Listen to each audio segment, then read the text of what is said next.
The missionaries at that time period were telling the slave traders and the slave owners that, look, a Christian enslaved person will make a better worker for you. Let us share the gospel with them. So they said, okay, you can share the gospel with them, but you have to tell them, slaves, be obedient to your masters if you want to go to heaven. Now, we know that's a lie. It's not about works, it's about grace. All right, so, but they would have somebody who would stand over and make sure the preacher said that every time they preached. But the Christian enslaved folks who were there, they knew another version of Jesus.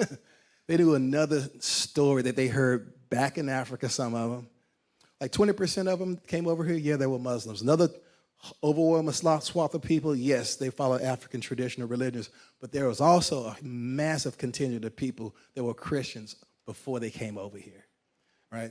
So that's what the best scholarship is saying right now. So anyway, all that to say, and because of what they knew about Jesus before they got here, and they were sharing amongst others, they had secret prayer meetings that were being spread all throughout the colonies and all throughout the country during this time period. So I told you a story about how my ancestors who were Christians used this pot to pray for their freedom. Check this out.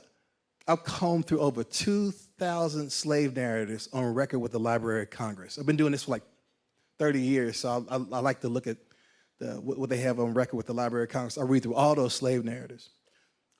One fun fact, I've never found one slave narrative where a slave was beaten into Christianity.